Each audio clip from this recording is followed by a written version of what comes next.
Auzubillahiminash-shaytanir-rajim. Bismillahir-rahmanir-rahim. Assalamu alaikum, dear students. Today's our topic is that redemption of debentures. किस तरह से हम redeem करते हैं debentures को. इसमें एक practical question हम करेंगे out of fresh issue. तो पहला ही question है आपकी इस बुक पर है, पेज नंबर है 4.182.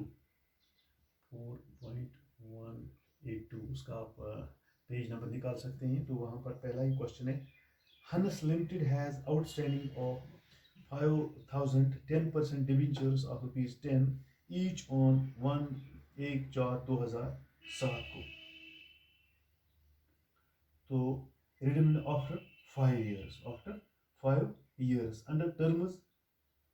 under the terms company can redeem these debentures at any time before their maturity. किसी वक्त वो उसको redeem कर दी जब mature. It was decided that the company will issue 2,500 14% debentures of ₹200 each at the rate of ₹210 on 1st December 2010 and redeemed the debentures. जो redeemed debentures कर सकते हैं. तो इसमें हम क्या करना है, show the necessary journal entries in the books of Hannes Limited. show the these journal entries in the books of Hannes Limited. वही हम लिख सकते हैं. पहला इसका journal हम किस तरह से बना सकते हैं. तो पहला हम लिखेंगे, हमें books of, इसका नाम है books of Hannes Limited. नीचे लिखेंगे journal. तो जर्नल बनाने का आपको पता है तरीका क्या है. पहला ये हम लिखेंगे डेट, इसके बाद है पर्टिकुलर्स,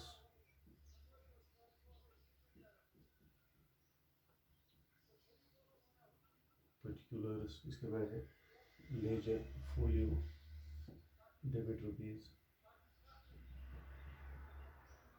और क्रेडिट रुपीज. तो इसमें हम बना सकते हैं पहला डेट क्या है,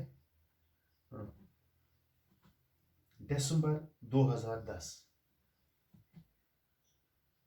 1/12/2010 को लिख सकते हैं पहला ही.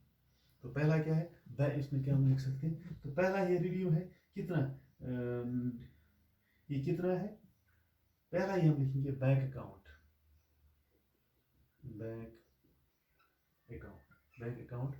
DR. वो कितना है, पहला ही हम लिख सकते हैं. इसमें क्या है, issue of 2,500 40% debentures of ₹200 each at premium of ₹10 each. तो वो क्या हो गया, पहला आएगा at the rate of this means that 5,000 multiplied by 100 वो कितना आएगा, 5 lakh. और दूसरा है at the rate of 2,500 2,500 at the rate of 10, that means वो है कितना आएगा, 25,000. तो इसको अगर हम टोटल 5,25,000 ये हमारे पास बैंक अकाउंट है. कितना है, 5,25,000. तो इसी को हम लिख सकते हैं बैंक अकाउंट DR. वो कितना है, 5,25,000.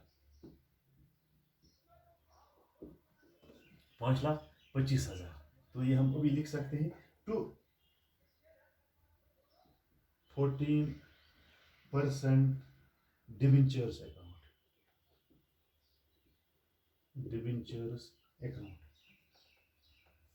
वो कितना है, 5 लाख.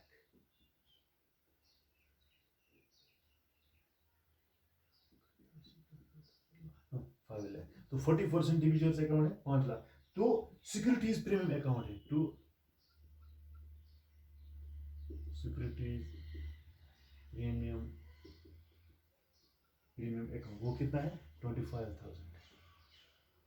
वही आ गया 5,25,000. तो इसमें हम क्या लिख सकते हैं, जर्नल एंट्रीज हम बना सकते हैं. Being issue of 2500 14% debentures debentures of rupees जो हमने किया है वही लिखना है 200 each H premium each at premium of ₹10 each। तो ये हमारे पास पहली एंट्री इसकी बन गई है क्योंकि बैंक अकाउंट दिया 5,25,000 तो 14% वो है 5 लाख और जो सिक्योरिटीज प्रीमियम अकाउंट है वो है 2500। तो ये टोटल बन गया हमारे पास 5,25,000। तो अब हमारे पास ये क्या है, एक दूसरी एंट्री है, फिर ये भी है 1 दिसंबर की। वो क्या है, तो अब हमारे पास क्या बन गए, profit and loss appropriation account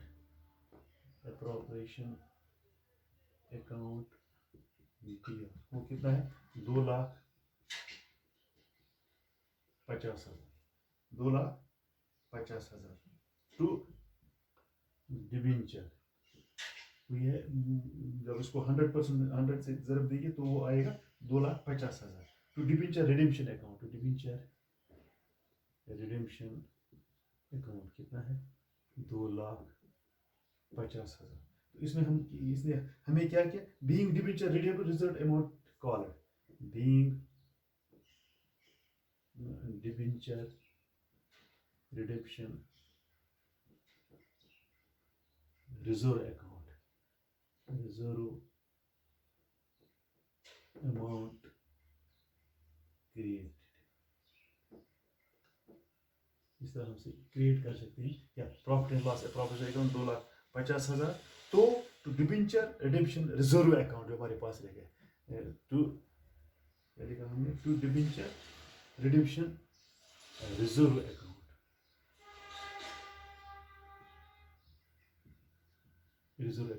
2,50,000। तो ये दो एंट्री हम इसकी बन गई, ये दो एंट्री हम इसकी बन गई। अब देखेंगे तीसरी एंट्री क्या बन सकती है इसकी। तो ये आपने उठाया होगा, तो अब हम इसको रब यहाँ कर सकते हैं।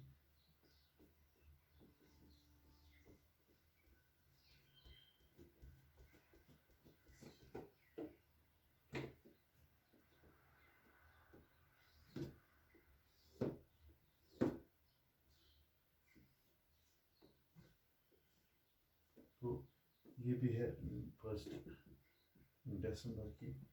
अब हम कितना है 10% डिबेंचर है, 10% डिबेंचर अकाउंट 10% डिबेंचर अकाउंट दिया, वो कितना है, पहला ही था 5 lakh.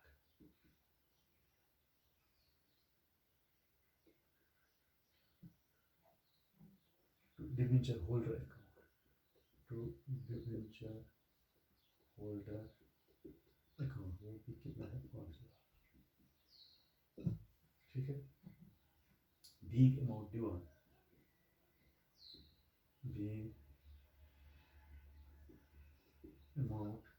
due on redemption of 10% discount। to debenture hotel account 5 lakh, being amount due, जो due था on redemption of 10% of this debentures, 10% debentures पर हमारे पास 10% था डिबेंचर। पहला हमने लिखा 10% debenture account to debenture holder account 5 lakh, being amount due on debenture of 10% of debentures. तो ये अब लास्ट एंट्री हम या ये भी है 1 दिसंबर को, डिबेंचर होल्डर अकाउंट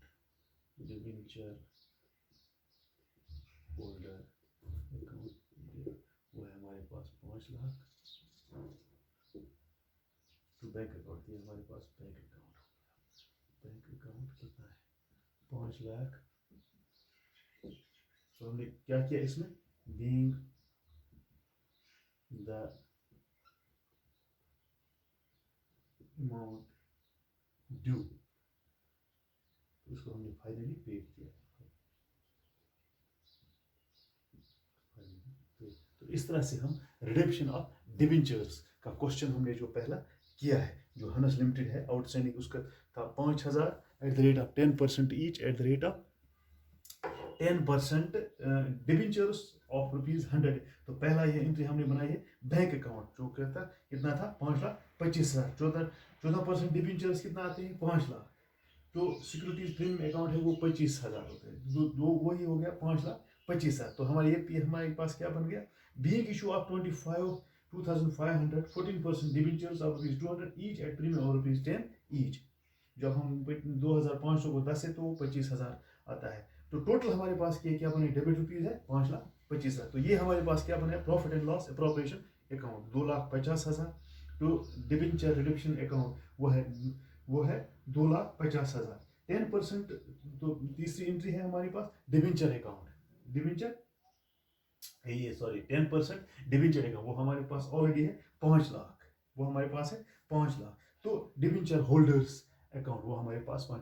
तो इसमें हमने क्या किया, being amount due on redemption of 10% of debentures. तो ये हमारे पास क्या है, डिबेंचर होल्डर अकाउंट है 5 लाख, और तो बैंक अकाउंट कितना हमारे पास अब आ गई 5 lakh, being the amount due finally paid. तो इस तरह से हम रिडेम्पशन ऑफ डिबेंचर्स का प्रैक्टिकल क्वेश्चन हमने किया है।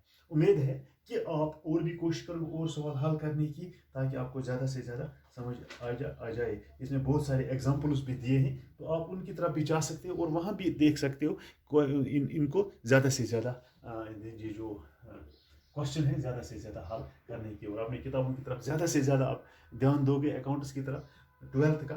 तो इसमें बहुत सारी बुक्स भी हैं, इसमें सॉल्व्ड क्वेश्चन भी है, ये किताब भी आती है ऐसा, उसमें भी आप जा सकते हो, उसमें भी आप देख सकते हैं कि किस तरह से हम redemption of debentures out of fresh issue हम किस तरह से हम ये इसका जनरल एंट्रीज बना सकते हैं। तो पहला ये हमने किया था बुक्स ऑफ हनस लिमिटेड। उम्मीद है कि आपको ये जनरल बनाना आएगा, अगर और भी क्वेश्चन आपको करने पड़ेंगे। शुक्रिया।